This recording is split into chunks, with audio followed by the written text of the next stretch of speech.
wabarakatuh.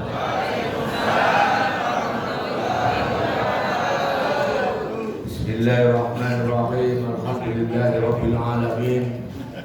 Wassalatu wassalamu ala asrofil anbiya'i wal mursalin sayyidina Muhammadin wa ala alihi wa ashabihi ajma'in, amma ba'du. Al-mukarram wal-muhtaram, para alim, para ulama, seluruh jemaah Masjid Al-Hidayah Al-Hashimi yang dirahmati Allah. Alhamdulillah kita bisa memperingati lahirnya baginda Nabi Muhammad sallallahu alaihi wasallam dengan bersolawat, dengan bergembira atas datangnya manusia mulia, pemilik syafaat. Hak prerogatifnya Allah diberikan kepada beliau, yaitu memberikan syafaat kepada umatnya. Kita semua, mudah-mudahan kita semua senantiasa ittiba pada beliau, menyintai beliau, melaksanakan sunnah-sunnah beliau, dan kita termasuk orang-orang yang mencintai beliau. Amin. Man ahya sunnati faqad ahabbani wa man ahabbani kana ma'i fil jannah. Siapa yang menghidup-hidupkan sunnahku, artinya ia cinta padaku. Siapa yang cinta padaku, kata beliau, akan bersamaku di surganya Allah. Amin. Di dalam adabnya kita mengucapkan sholawat, ketika mengucapkan marhaban atau mengucapkan selamat datang kepada baginda Nabi, kita diwajibkan berdiri bagi yang mampu. Maknanya karena Rasulullah SAW adalah memang manusia yang oleh Allah nanti di hari kiamat diberikan oleh Allah satu syafaat, tidak hanya untuk umatnya kita semua, amin, amin, tapi juga untuk umatnya Nabi Adam, Nabi Nuh, Nabi Sulaiman, Nabi Daud, Nabi Idris, dan semua umat Nabi Bani Israel, semuanya meminta beliau syafaat. Di materi nanti sekalian aja, kalau ini drama, materi ini oleh-oleh. Laqad kana lakum fi Rasulillahi uswatun hasanah liman kana yarjullaha wal yawmal akhir wa dzakarallaha katsiran. Dan sungguh ada pada diri Nabi Muhammad SAW uswatun hasanah. Di tafsir Ibnu Katsir dikatakan uswatun hasanah adalah min aqwalihi wa ahwalihi wa af'alihi. Ucapan beliau, tindakan beliau, dan bagaimana beliau menjalani hidup, itu uswatun hasanah. Kita disuruh niru. Kenapa? Kita berharap nanti ketika kita bertemu Allah, Allah nanya kita, apakah kamu sudah meniru hambaku Muhammad? Kita bisa jawab, mudah-mudahan sudah. Amin ya Rabbal. Amin. Maknanya sudah ya, ada yang bisa sedikit, ada yang agak banyak, ada yang banyak. Tapi kita semua yakin dari kita lahir balik sampai hari ini, kita tidak tahu amal mana yang diterima oleh Allah. Tidak ada yang tahu. Apakah sholat saya diterima? Tidak tahu. Apakah zakat kita diterima? Tidak tahu. Apakah puasa kita Ramadan diterima? Tidak tahu. Apa haji umroh kita? Tidak tahu. Karena nggak tahu itulah kita dilarang oleh baginda Nabi untuk menganggap orang lain lebih rendah dari kita. Karena kita tidak tahu ukuran kita, di mana tempat kita. Sebutlah saya duduk di sini bukan karena mulia, bukan, karena saya diundang. Kalau saya nggak diundang, ya saya duduk di bawah. Karena diundang, saya taruh di atas. Bukan berarti lebih rendah. Coba sampai saya suruh duduk di sini, sampai nggak ada saya bawa mic, kayak mau gendeng. Tes tolak. Ya karena saya diundang, sampai diundang, akhirnya ketemu, saya duduk di atas, sepertinya saya lebih pintar sepertinya, tapi tidak. Itulah gambaran kalau kita hidup bahwa Nabi Muhammad ketika nanti di hari kiamat, wa nufikha fisyuri fasaiqa man fis samawati wa man fil ardi illa man sya'allah. Dan ketika sangkakala atau trompet ditiup, maka hancurlah apa saja, termasuk siapa saja yang di langit dan bumi, kecuali yang dikehendaki Allah. Dulu pernah saya sampaikan, logikanya Quran itu luar biasa. Di situ disebut kalau trompet ditiup semuanya hancur, dikasih pengecualian illa man sya'allah, kecuali yang dikehendaki oleh Allah. Trompet itu ditiup tidak ikut hancur. Siapa itu? Peniup trompetnya. Peniup trompet. Karena kalau peniup trompetnya waktu ditiup mati gitu, maka separuh hancur, separuh kejet-kejet. Gak mati semua. Makanya hancur semua, tinggal dia seorang. Wakila tinggal dua makhluk. Yang pertama Israfil, peniup sangkakala. Yang kedua Israil. Itu yang terakhir. Jibril udah gak ada. Iya Bu ya. Wah, apa lagi? Lewat jauh. Ya, hancur semua. Dikisahkan Israfil waktu niup, kemudian Israil diperintahkan oleh Allah nyabut nyawanya Israfil. Israfil apa? Tinggal Israil sendirian. Israil itu apa? Malaikat pencabut nyawa. Israil di kitab Al-Habaik wal Malaik dikatakan Israil itu di seluruh tubuhnya ada mata. Mata semua makhluk hidup. Makhluk hidup di dunia itu nggak hanya kita ya. Ya jin, ya hewan, ya tumbuh-tumbuhan semua. Setiap mata mewakili satu individu. Kalau seandainya Israil itu matanya tit, oh orang Bonang. Oh iya, bukan orang pasar kemis, orang Bonangnya takut.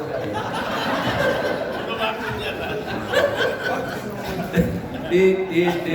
Langsung ketahuan si Bulan bin Bulan didatengin jagonya dan nggak pernah ketukar sampai nanti habis kiamat matanya tinggal satu. Israil nanya iki matanya sopo? Matanya dia sendiri. Wakila di hadits dikatakan dia nyoba nyabut nyawanya pelan-pelan. Ada. Begitu disambut sakit terus dia bilang, seandainya saya tahu sakitnya mati, dulu aku nyabut nyawanya umat Nabi Muhammad pelan-pelan. Pelan? Sakit. Mudah-mudahan kita husnul khotimah. Amin. Dibunuh diri dia tadi ya? Iya, disuruh nyabut dirinya sendiri. Wakila sudah nyabut. Ayat berikutnya pakai kalimat summa. Maknanya ada jeda waktu. Tsumma nufikha fihi ukhra faidahum qiyamun yanzurun. Kemudian dibangkitkanlah pertama Israil, dibangkitkan lagi Israfil, dibangkitkan lagi, trompetnya dibikin yang baru. Trompetnya dibikin yang baru. Ditiup lagi. Tsumma nufikha fihi ukhra, kemudian ditiup tiupan yang berikutnya, faidahum qiyamun yanzurun. Maka qiyamun yanzurun, mereka semuanya bangkit. Maknanya siapa bangkit? Semua makhluk yang tadi mati, termasuk yang mati dari zaman Nabi Adam sampai orang yang mati terakhir menjelang hari kiamat. Dikisahkan yang bangkit duluan adalah baginda Nabi Muhammad, lengkap pakai baju. Kemudian Nabi Ibrahim dan keturunannya, kemudian seluruh Nabi Rasul. Setelah seluruh Nabi Rasul sudah semuanya, dibangkitkanlah orang-orang soleh. Kemudian dibangkitkannya orang jemaah haji yang dimakamkan di Makkah atau dimakamkan di tanah suci Mekah, termasuk di Soraya, di Mina. Setelah itu dibangkitkan makam-makam yang di Madinah, di Jannatul Baqi. Selanjutnya dibangkitkan di makam-makamnya orang soleh. Terakhir makamnya orang Lipo. San Diego Hill. Wakila di San Diego Hill itu malaikatnya galak-galak. Ini yang kontraktornya ada kontraktor. Bangkit semua. Saat itu orang dibangkitkan dengan keadaannya masing-masing. Mataharinya baru sama sekali. Yang matahari ini udah gak ada. Matahari yang sekarang ada enggak. Energinya udah habis. Dibikin baru, lebih panas. Jaraknya lebih dekat. Ditaruh di padang yang orang miliaran, ratusan miliar di satu tempat. Didekatkan matahari. Maka saat itu tidak ada naungan selain naungan dari Allah Ta'ala. Tidak ada yang bisa memberikan pertolongan selain dari izin dari Allah Ta'ala. Saat itu Nabi Muhammad akan mengenali paling tidak ada 5 orang. Yang pertama, orang yang dikenali Nabi, siapa yang paling banyak membaca sholawat kepada beliau. Rumus pertama supaya kita bisa dekat dengan Nabi, memperbanyak sholat. Sholawat itu sampai ikhlas ya ada gunanya, gak ikhlas ya ada gunanya. Maksudnya sholat gak ikhlas gini loh. Pas panghalul qiyam, lah kok ngadep loh ya. Ada orang gitu ya? Jadi dia ya? Enggak, beliau memang kita suruh duduk karena memang gitu ya. Tapi tahiyatnya masih jos. Ada kan, ada orang yang selawatan gitu doang, nggak mau marhaban, enggak apa-apa. Bagi yang ikhlas ya berguna, yang tidak ikhlas berguna. Nanti dikenali Nabi itu umatku si fulan, si fulana, si fulan, si fulana, Abu ya Pak Mahfud, Pak, sampai memperbanyak sholat. Yang kedua adalah orang yang ngurusi anak yatim, dikenali. Oh itu si fulan yang ngurusi anak yatim. Yang ketiga adalah orang yang ikut urunan atau berkorban. Orang yang ya korban, baik yang urunan maupun yang korban. Tapi yang bukan yang bawa areng doang. Memang kresek. Korban jadi panitia rajin tapi cuma bawa areng. Sama tusuk sate, sama bawa ratang. Kalau matang tinggal bawa pulang. Bukan yang itu. Yang keempat ini Aji muadzin. Siapa? Garis miring ada yang mengatakan imam sama muadzin itu dikenali Nabi. Muadzin itu dikenali Nabi, cirinya lehernya agak lebih panjang. Jadi kalau Mulyadi sekarang lehernya segitu, nanti agak panjangan dikit. Begitu juga imam dikenali. Makanya saking mulianya muadzin sama imam ini, ada masjid yang dia juga adzan, dia juga qomat, dia juga imam. Ada masjid yang adzan dia sendiri, yang qomat dia sendiri, imamnya dia sendiri. Sendirian, nggak ada makmumnya.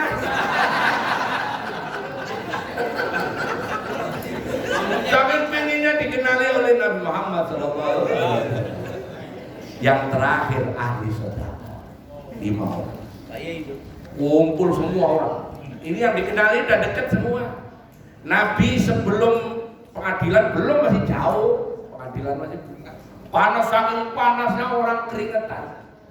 Di riwayat-riwayat hadis tentang hari kiamat itu orang ada yang saking panasnya keringetnya itu lewer sampai ini mata kaki saking penuh. Ada yang sampai saking panasnya keringetnya lewer sampai dengkulnya. Ada yang sampai usernya, ada yang tenggelam dalam keringetnya. Alhamdulillah. Udah saking panas ya. Belum. Nggak ada orang jual aqua dingin, nggak ada. Teh botol dingin, nggak ada. Kok nggak ada orang jualan Pocari Sweat, pabriknya hancur semua. Anak tidak bisa mengenali ibu, ibu tidak kenal sama anak, suami sudah tidak kenal sama suaminya, suami tidak kenal sama istrinya. Sahabat kita dulu nggak kenal. Handphone nggak ada, nggak WA-WA. Bro, Sherlock di mana? Nggak ada. Luar kiamat Sherlock. Mau BTS-nya hancur semua. Saat itulah Nabi diberi oleh Allah, makanya Nabi disebut Shahibul Haud, pemilik telaga. Telaga ini sampai tahu namanya, Telaga Al-Kautsar. Dikisahkan dalam riwayat Telaga Al-Kautsar itu airnya putih, lebih putih daripada susu. Airnya manis, lebih manis daripada madu. Airnya seger, lebih seger daripada Pocari Sweat. Siapa yang minum haud itu tidak akan haus selamanya. Orang kasih minum, yang dengar banyak sholawat kasih minum. Belum pengadilan, belum, masih lama, belum ada pengadilan, masih ribuan tahun itu panas orang, pokoknya sengsara, nggak ada rumah, nggak ada, Lipo Mall itu udah nggak ada, boro-boro dah, rumah kita semua yang kita bangun, yang kita nyicil puluhan tahun nggak ada, kita capek-capek nyicil nggak ada. Binong habis binong. Iya, habis binong. Habis binong. Balaraja mau Selongo, Wona, Bintaro habis. Habis ada. Saat itulah terus orang-orang umat-umat udah ngumpul sama nabinya masing-masing. Umatnya Nabi Adam ngumpul sama Nabi Adam, umatnya Nabi Idris ngumpul sama Nabi Idris, umatnya Nabi Ibrahim ngumpul semua. Kayak persis barisan. Wah, tambah panas. Gak ada malam, siang terus. Gak ada malam. Karena mataharinya dibiarin begitu terus dengan terang terus. Saat itulah mulai gelisah. Kapan kita diadili? Orang pada rundingan, umatnya ini kejajar. Belum. Sama. Rundingan. Ini saya bayangin sama dong lapangan tuh kepanasan kan jam piro ini inspektur upacara kan gitu kan. Wakila di kitab Sahih Muslim dikatakan umatnya Nabi Adam, umatnya Nabi Nuh, umatnya Muhammad pada rundingan. Ayo kalau gitu kita minta sama Nabi Adam lah. Karena Nabi Adam itu Abul Bashar, bapaknya manusia. Jadi kita semua ini turunan Nabi Adam. Rundingan, ya Adam, bukankah engkau bapaknya manusia? Mbok yang engkau minta sama Allah supaya ini pengadilan segera diselenggarakan, biar jelas kalau memang masuk neraka ya masuk neraka, masuk surga ya masuk. Kan gitu aja kan, di akhirat nanti nggak ada orang, cuma dua itu kembali. Nabi Adam berkata apa? Saya aku karena aku nggak tahu ini urusan, aku sendiri pusing. Kenapa? Aku pernah diperintahkan oleh Allah untuk tidak makan wala taqrabu hadhihi sajar. Lah kok aku malah ngicipi? Aku malu pada Allah. Idhab ila Nuh, kamu pergi aja ke turunanku namanya Nuh. Nuh ada. Ya Nuh, wahai Nuh, Bukankah engkau nabi yang pertama, nabi dan rasul yang pertama itu menurut riwayat Nabi Nuh. Karena syaratnya nabi dan rasul itu harus punya umat dan dia mendakwai. Nah, orang yang pertama kali berdakwah itu Nabi Nuh. Kalau Nabi Adam itu belum, karena hanya kecil umat, hanya keluarga. Nabi Nuh terus berkata, lastu hunakum, aku juga nggak ngerti, aku sendiri pusing dengan urusan. Dulu aku itu pernah berdakwah, dikasih umur panjang oleh Allah 960 tahun, tapi umatku cuma 70 orang. Aku gagal dakwah. Jangan ke aku deh, aku pusing, nanti aku ditanya Allah bagaimana. Idhab ila Ibrahim. Wahai Ibrahim, Abul Anbiya wal Mursalin. Jadi punya gelar masing-masing ya. Kalau Nabi Adam Abul Bashar, kalau Nabi Ibrahim Abul Anbiya wal Mursalin, bapaknya para nabi, para rasul. Apa sebab? Karena Nabi Ibrahim menurunkan nabi-nabi, rasul-rasul, termasuk Nabi kita Muhammad SAW. Nabi Ibrahim berkata, lastu hunakum, aku juga punya dosa. Aku takut kalau Allah nanya aku. Nabi Ibrahim itu umurnya 170 tahun, tapi bohong cuma 3 kali. Nabi Ibrahim umurnya berapa? Bohong cuma 3 kali. Agus Haripin itu baru 50-an. Bohong kayak minum obat. 3 kali sehari. Saya kalau ada orang order ngaji gitu, begitu amplop tipis tak bilang udah ada masjid lain. Kan bohong gitu. Terus saya ini bohong saya nih. Alah paling opek. Rusuh gitu. Bohong. Ini saya ngomong terus terang. Siapa tahu ada kenaikan inflasi. Dari mulai ngaji perasaan sama. Saya ngaji di sini 2009 ya tadi ya. Berarti udah 15 tahun. Sudah jadi sawah ini, amplop dari satu sudah jadi sawah. Saking banyaknya. Jadi Nabi Ibrahim itu bohong berapa kali? 3 kali. Mau tahu saya tunjukkan bohongnya. Pertama, ketika Nabi Ibrahim itu diajak nyembah berhala oleh teman-temannya ketika masanya Nabi Namrud. Ibrahim, ayo ini waktunya kita upacara penyembahan di istananya Namrud. Apa kata Ibrahim? Ini sakit, aku sakit. Ini kadang-kadang ditiru oleh orang-orang di sini. Ayo ngaji yuk, aku roto pilek. Iya kan? Ini tiru Nabi siapa? Tapi kalau Nabi Ibrahim memang karena nyembah patung kan syirik. Nah, sampai diajak ngaji masuk alasannya pilek.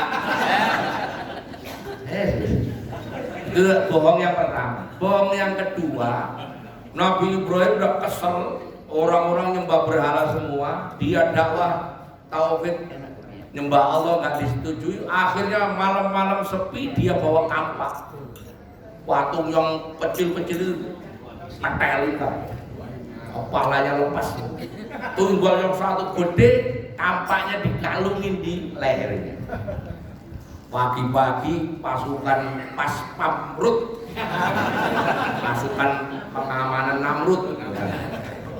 Duh, ini apa namanya, patung udah hancur semua. Selidiki, intelnya binnya itu Badan Intelijen Namrud. Nemukan pelakunya adalah Ibrahim. Share ke pengadilan. Bukankah engkau yang ngancurin? Enggak, yang ngancurin itu. Bohong kan? Padahal bohong ini bohong yang ya masuk akal. Bohong yang ketiga itu ketika beliau bersama Ibu Sarah ke Mesir. Begitu ke Mesir, rajanya itu tukmis. Lihat batuk klimis itu pengen dikawin. Tukmis. Lihat nggak boleh lihat jidat mulus rajanya ini. Raja loh ya, bukan orang korupsi ini mah lihat jidat mulus ya kayaknya sama aja sih.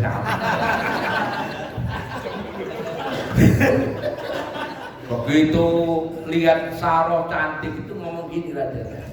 Ibrahim itu siapa? Ibrahim tahu kelakuannya raja ini, raja Mesir. Ini saudara saya. Saudara saya. Kalau saudara ya dia enggak, karena niatnya memang mau menyakiti hatinya siapa? Hatinya Ibrahim. Nah, dengan dijawab saudara ya kan dijadikan berarti bohong yang ketiga. Aku pernah bohong 3 kali. Aku nggak mau, aku takut sama Allah. Idhab ila Musa. Kamu pergi saja ke Musa. Itu nabinya Bani Israel yang hebat, keturunan orang Nabi Musa.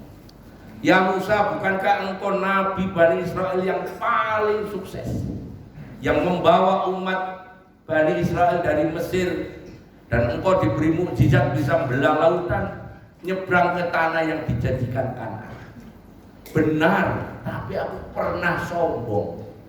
Dulu aku pernah ceramah pagi-pagi ditanya, ya Musa, siapa orang yang paling pinter se-Bani Israel? Aku jawab, aku. Jadi Nabi Musa itu pernah ditanya, Musa, siapa orang paling pinter se-Bani Israel? Saya. Akhirnya ditegur oleh Allah, terus disuruh ngaji yang jauh di tempat namanya Majma'al Bahrain. Bukan Bahrain yang kemarin yang 90 tambah 6 kira-kira. Di pertemuan 2 laut ketemu Nabi namanya Balia bin Malkan. Karena tiap duduk di tempat yang kering dia tanahnya jadi hijau karena rumputnya tumbuh. Bahasa hijau itu akhdor. Nah, makanya namanya Nabi Khidir. Nabi Khidir nama aslinya Balia. Jauh Musa dari ke itu kok jauh sekali. Makanya sering saya sampaikan kalau ngaji itu yang jauh, kitabnya yang kopinya yang maknanya jauh itu gurunya banyak. Maknanya kitab yang tebel itu referensinya banyak. Maknanya kopi yang kental betah melek. Kuat gak tidur karena baca kitab.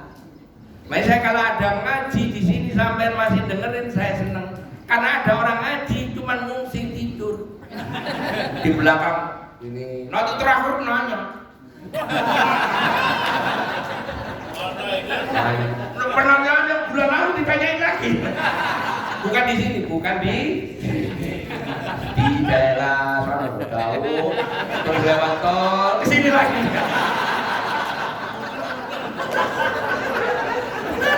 Biar ya. Biar. Saya nggak berani, takut pada Allah. Idhab ila Isa. Lorong Nabi Isa. Isa, bukankah engkau Nabi yang sukses? Engkau berhasil menyelamatkan Bani Israel dari perkara-perkara yang menyekutukan Allah. Kata Nabi Isa, aku juga bukan lastuhunakum, aku juga tak mau. Karena aku takut Allah nanya saya. Karena orang-orang anggap aku anak Tuhan. Aku takut apa yang aku lakukan keliru. Idhab ila Muhammad sallallahu alaihi wasallam. Dan Muhammad sedang di haud. Datang, ya Muhammad, mintalah padamu. Langsung Nabi Muhammad berangkat. Dengan apa disebut? Dengan sajidan tawilan, sujud yang panjang. Gak tahu lamanya. Orang-orang pada nunggu, mana Muhammad? Kok gak selesai-selesai Ustaz? Kok gak dapat berita lagi? Dikisahkan di dalam tafsir ketika sujud yang lama yang habis. Terus Allah berfirman, ya Muhammad irfa' ra'sa. Maksudnya justru selesai sujud. Wa qul, katakan, tus'al, kamu ngomong, kamu minta, aku akan penuhi permintaan. Terus Nabi Muhammad minta syafaat. Wasfa tu syafaat. Oh, kalau kamu minta syafaat, aku kasih. Maka terus berkata beliau, syafaati li ahlil kabair, syafaati li ummati min ahlil kabair. Syafaatku itu untuk umatku yang dosanya besar-besar. Menurut teori, dosa besar itu tidak semua umat Nabi Muhammad melakukan, tapi hanya tertentu. Makanya kalau ada orang penceramah Mudah-mudahan kita mendapat syafaatul udzma. Yang dimaksud syafaatul udzma itu kita jangan iya aja. Karena nanti kalau kita iya, kita ngaku kita dosanya besar. Ya nggak apa-apa sih, cuman kita sendiri sebenarnya oleh Allah sudah dikasih syafaat yang nempel ke kita. Tahajud sampean bisa jadi syafaat, duduk sampean ngaji begini jadi syafaat, sedekah sampean jadi syafaat, bacaan Quran jadi syafaat, hafalan Quran jadi syafaat, tahajud malam jadi syafaat, bersilaturahim jadi syafaat. Itu jadi syafaat. Lah ada orang yang ngaji nggak pernah, silaturahim nggak, sholat malam nggak, puasa nggak, itu yang nggak punya syafaat dari dirinya. Maka itu datangnya nanti syafaat dari baginda Nabi Muhammad. Selama dia tidak la yusyriku billahi syai'an, tidak menyekutukan Allah. Al-Qisah Nabi Muhammad terus dipenuhi permintaannya, masukkan umatku, dibagi dalam talatun aksam, dibagi menjadi 3 golongan. Golongan pertama yadkhulunal jannah bi ghairi hisab, masuk surga tanpa dihisab. Kita adalah Kayaknya kita bukan. Kayaknya kita ini bukan. Ini kelompok pertama ini VVIP. Very important person. Masuk sahabat, masuk belum selesai. Yang kedua, yadkhulunal jannah bi hisabi yasir. Mudah-mudahan kita termasuk yang ini. Amin ya. Dihisab dengan yang gampang. Maksudnya nanti mudah-mudahan Allah nanyanya nggak terlalu jelimet. Kamu punya duit? Punya. Kamu disuruh ngaji? Iya. Ngaji kemana? Kalipo. Ngajimu ngantuk ora? Itu kan jelimet kan? Jelimet itu. Mudah-mudahan nggak nanya sampai gitu. Ngerti orang. Jelimet itu. Mudah-mudahan nanyanya nggak sampai jelimet. Dihisab, kamu ngaji, ya udah. Kamu punya badan sehat, kamu pakai sholat. Cuma enggak sampai ditanya, pokoknya dia nggak jelimet. Masuk sudah. Yang terakhir ini mudah-mudahan kita jangan. Yaji'una bidunubin atim, datang menghadap Allah dengan dosa yang besar yang disebut tadi min kabair, dosa yang besar. Sebenarnya orang ini nggak banyak disebut di dalam kitab itu. Orang ini seumur hidup nggak pernah melaksanakan perintah Allah. Gara-gara dia pernah mengucapkan asyhadu an la ilaha illallah wa asyhadu anna muhammadar rasulullah sekali tok pas kawinan. Habis kawinan belas, sholat enggak, ngaji enggak, puasa enggak, boro-boro zakat, boro-boro haji enggak sih. Tapi dia pernah beriman, pernah menyatakan dalam hatinya bahwa Allah adalah Ahad dan Nabi Muhammad adalah utusan Allah, maka masih diadu sebagai umat Nabi Muhammad. Orang sudah dimasukin, datanya syafaat masuk surga, habis umat Nabi Muhammad masuk surga semua. Tapi itu rentangnya ribuan tahun. Jangan ngomong cepat ini karena ceramahnya kan dibatasi. Terakhir Nabi Muhammad duduk di surga, ngumpul. Mudah-mudahan ada di situ, amin ya. Ridwan, ini sering saya sampai bawa catatan. Saya bayangin catatannya ya kayak handphone gitu. Ya Rasulullah, ini umat sudah masuk. Oke. Riyadi ada, Mahfud Lim ada, Asri ada, Warman ada, Enda ada, Rudi ada, Agus Arifin, ini suara Agus Arifin ini lah. Tadi disuruh semua udah komplit. Loh terakhir ada. Saya nggak sebut namanya si Fulan. Mama Indin udah dulu.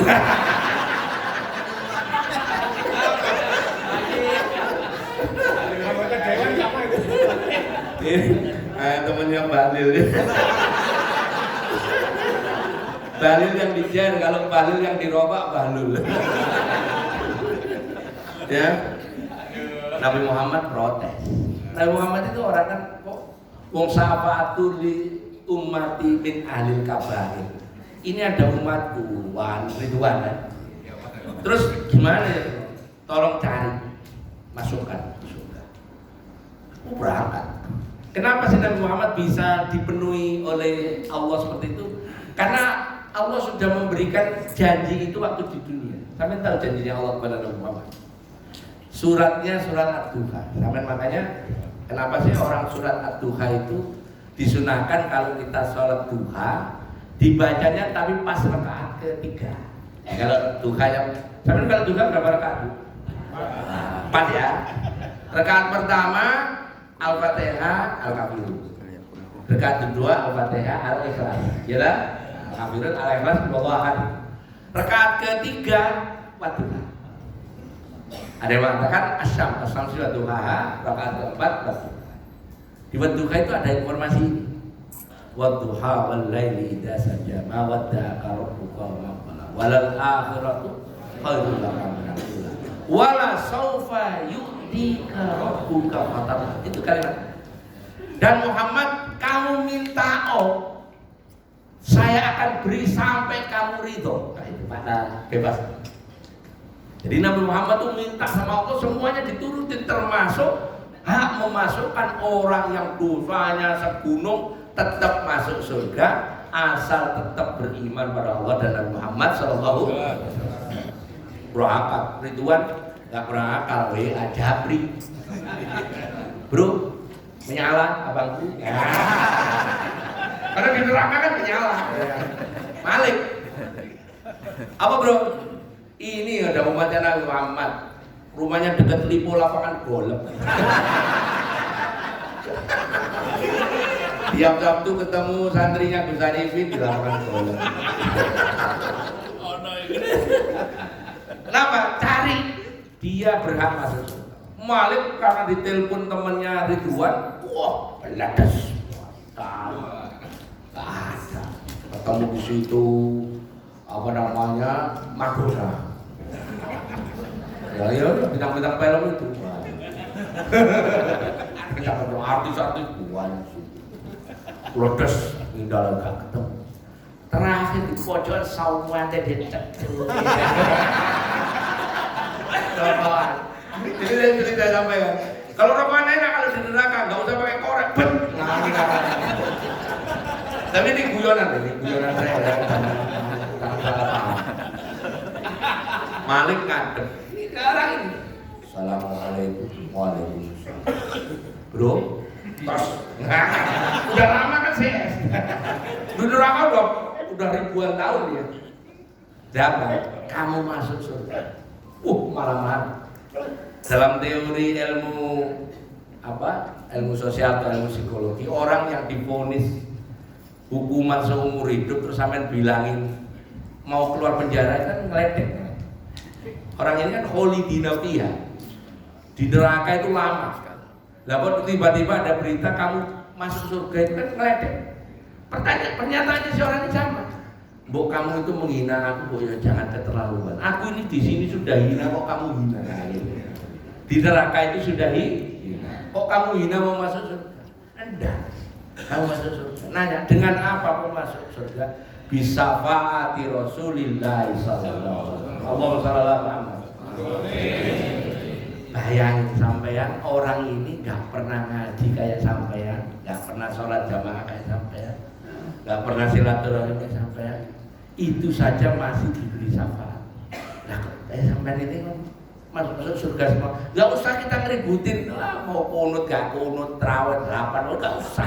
Masuk surga semua. Amin. Biasanya kalau ada orang debat sesat-sesat ben wae, nanti toh menurut hati sini semuanya masuk surga.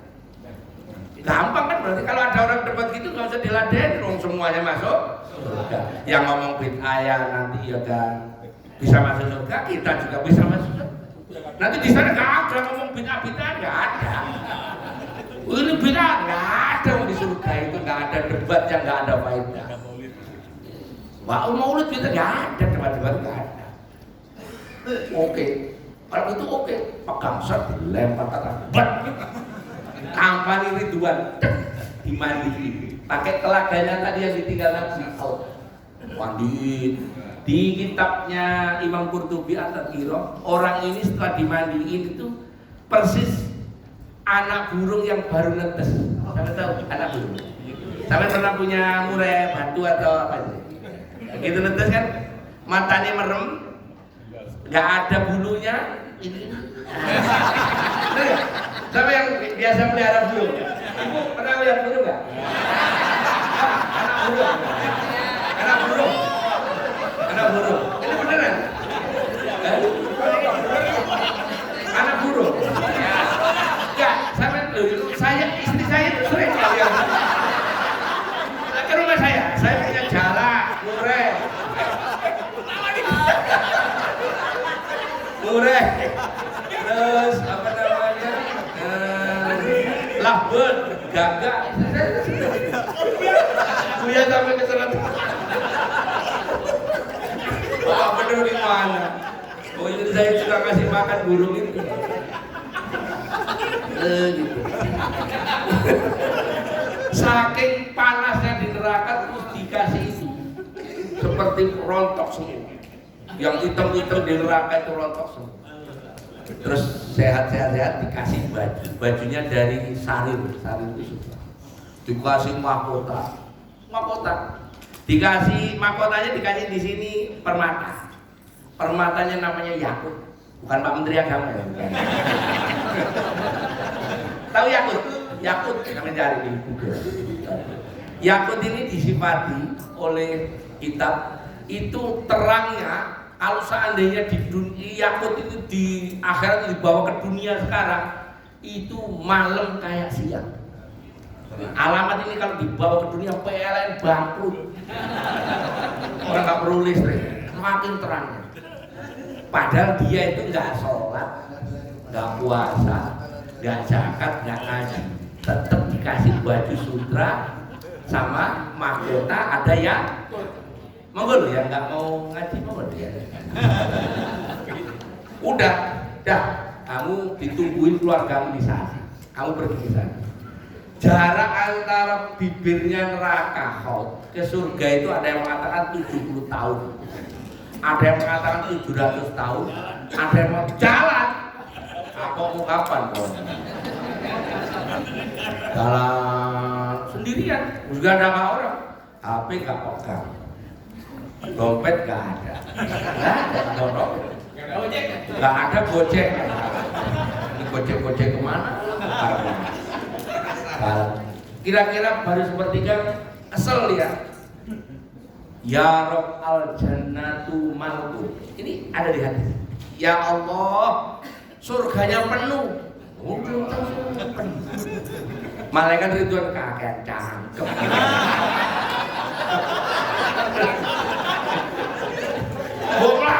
Belum tahu surga ngomong penuh cangkem malaikat. Dan cirinya orang yang ahli surga yang terakhir komentar dulu. Gak ada enaknya ngomong. Protes sampai kira-kira di tengah. Aduh, belum ketemu. Ya Rob, al jannatu malun. Ya, kan jadi jalan digibung. Jalan sampai ketiga kelamaan ditaruh sama malaikat Ridwan di depan pintu. Nah, nih rumahmu. Rumahnya itu gede. Disifati dalam kitab At-Tadhkiro itu rumahnya ini sering saya sampaikan, tapi nggak apa-apa untuk ulangi bahwa kita menghormati, menyintai Nabi Muhammad, mudah-mudahan kita tidak termasuk seperti orang ini. Rumahnya itu gedenya kalau seandainya dia di pojokan ini, nggak bisa ngelihat yang di pojokan. Saking gedenya rumah. Saya dulu waktu baca hadis ini nggak tahu ukurannya dulu. Terus saya ketemu pilot, sampai tahu pilot Garuda yang nyemplung Bengawan Solo. Kapten Abdul Rozak, rumahnya di Cipondo, di perumahan Garuda. Kalau kapten lagi di atas ngelihat Cengkareng itu daerah mana? Di daerah Kerawang. Aku udah bisa lihat gitu, landasan itu udah bisa lihat. Itu saya hitung pakai Google Kerawang ke Cengkareng itu 10 kilo. Usaha itu ya, gitu ya tak urusin. Oh berarti kemungkinan jarak maksimum orang bisa ngelihat itu adalah 10 kilo. Berarti pojokannya ini 10. Rumahnya orang tadi tuh yang nggak sholat, nggak ngaji, gedenya segitu. Berarti sampai bisa ngitung luasnya? Nggak bisa dong. Masih bisa. Ini kan diagonal C kuadrat sama dengan A kuadrat plus B kuadrat. Bener nggak? Pitagoras. Ya, dalilnya Yang anak IPS tolong diem. Serang udeng sampai. Hanya anak IPA kayak Pak Mahfud, Pak Asri, Pras. Kalau anak IPS menang baik. Berarti kalau 10 saya tahu A-nya 6, B-nya 8. Bener nggak? 10 kuadrat 100. 8 kuadrat 64. 6 kuadrat 36. 36 ditambah 100. Akar 110. Berarti gedenya rumah orang yang nggak sholat, nggak puasa tadi 8 kilo kali 6 kilo 460 hektar. Lipo ini berapa? Gas 500, iya 1.500, sepertiganya Lipo. Padahal nggak sholat, monggo loh. Kalau nggak sholat monggo loh ya. Silakan. Selamat surga segini, asal nggak syirik aja. Wede bener, wede. Lebih neraka sih. Tahu neraka dilem. Neraka sih. Wah, gaya dia sendirian sholat. Nah, ini dikisahkan. Orang ini terus ketemu keluarganya. Yang perempuan didatangkan oleh malaikat Ridwan. Apa kata bojo? Oh, ini nang dia.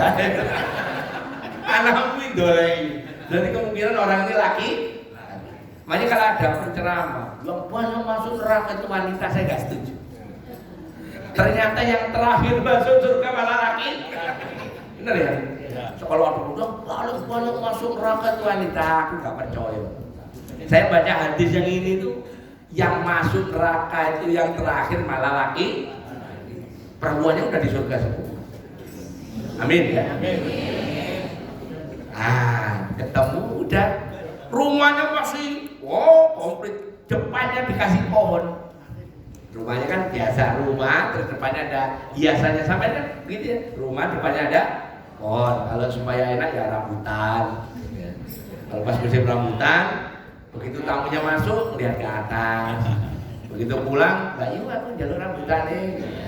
Tamunya banyak, akhirnya yang punya rumah gak kebahagiaan. Iya kan? Iya. Makanya saya nggak nanam rambutan, saya taruh burung gagak. Mana ada orang mau melihara burung gagak? Pohonnya namanya tuba. Ini ada di hadis. Tuba lima yaroni wa amanah. Sungguh beruntung orang yang tahu saya, tahu Nabi dan beriman, masuk akal. Jumpa Nabi, ketemu Nabi, beriman, masuk. Tapi hadisnya ada summa tuba 1, summa tuba 2, summa tuba 3 kali. Di malam yaroni wa amanah. Dia nggak pernah lihat aku tapi beriman. Siapa orang itu? Kita. Amin ya. Nggak pernah ketemu Nabi. Nabi itu kayak apa? Suaranya kayak apa? Ngomongnya kayak apa? Nggak pernah tahu. Tapi hakul yakin Nabi itu adalah Nabi kita, yang membawa kita dari minal dzulumati ilal nur, atas sejarah, dari kegelapan menuju terang benderangnya syariat Islam. Terus tuba ini gedenya, ini pohon, anggap kayak pohonnya temannya beliau, beringin, ya kan? Sampai kalau mau lihat beringin gede itu sampai ke arah rumah saya di Alam Sutra itu ada 2 beringin gede. Apa? Iya. Betul. Nabi menyampaikan, gedenya pohonnya orang yang nggak sholat, nggak puasa tadi di pohon, ini kan ada lingkarannya. Itu orang naik kuda, toplak. 70 tahun balik lagi ke tempat itu. Saking gede. Kalau diketahui kecepatan kuda 30 km per jam, berapa gedenya? Ayo, kalau bisa. Pide sama dengan 330 apa tadi? kan 30 km per jam. 70 tahun kan, kalikan 70 tahun karena jam 70 kali 365 kali 60. Kalikan nanti dibagi pi, ketemu diameter. Diameter kelilingnya apa itu Pak? Gedenya sama dengan Banten. Yang mana sholat sih? Enggak sholat. Monggo kalau enggak sholat udah masuk surga. Tapi jangan enakan yang tadi nomor 2. Padahal Nabi Muhammad itu mungkin saja nggak kenal orang ini, tapi karena dia pernah asyhadu an la ilaha illallah wa asyhadu anna Muhammad Rasulullah, makanya Nabi Muhammad syafaatnya li ahlil kabair, untuk orang yang dosanya besar. Insyaallah kita yang biasa sholawat, kita yang biasa ngaji, sholat sunnah-sunnahnya rajin, sama tetangga baik, sama kawan baik, insya Allah masuk surga semua. Amin ya. Dan seandainya kita nanti jumpa Nabi Muhammad tahu persis kok. Aku mengenali umatku yang banyak sholawat, tahu si fulan orang ini tahu. Karena setiap sholawat yang kita baca dibawa oleh malaikat, namanya malaikat sholawat. Begitu kita mengucapkan Allahumma sholli ala sayyidina Muhammad wa ala ali sayyidina Muhammad, pas sholat itu malaikat terpaksa, ya Rasul ini umat Mahyudin. Dia nyalek 2 kali jadi DPR, yang 2 kali gagal. Alhamdulillah saya ini punya mall di Bengkulu. Ya kan ngomongnya sekarang. Besok ya tahu deh. Oh ini temannya Bali. Biar ya. Jadi Nabi Muhammad mengenali kita itu seperti mengenali Fatimah, karena kita banyak baca sholawat. Makanya amalan yang pasti diterima itu sholawat. Mau ikhlas ya diterima, nggak ikhlas ya diterima. Seneng ya diterima, kepeksa ya diterima. Sholawat nggak perlu wudu. Bagi yang haid juga diterima, bagi yang junub diterima. Beda dengan amalan lain kayak sholat sampai perlu bersuci dulu kalau sholawatnya. Dan sholawat yang paling afdal ya sholawat yang kita baca di sholat, sholawat Ibrahim. Karena ada 2 nama Nabi kita sebut, nama Nabi Muhammad dan nama Nabi Ibrahim alaihi salam. Mudah-mudahan yang hadir di majelis maulid hari ini yang punya utang lunas utangnya, yang sakit Allah sembuhkan sakit, yang punya dagangan laris dagangan, yang punya proyek lancar proyek, yang punya tagihan cair tagihannya, yang punya anak sekolah mondok kuliah jadikan anak yang soleh-solehah, sukses hidupnya dunia akhirat, yang punya masalah selesai masalahnya, yang belum haji belum umroh bisa berangkat haji belum. Kita dipanjangkan umur untuk ibadah pada Allah Ta'ala. Allah titipkan rezeki yang barokah melimpah untuk ibadah pada Allah Ta'ala. Al-Fatihah.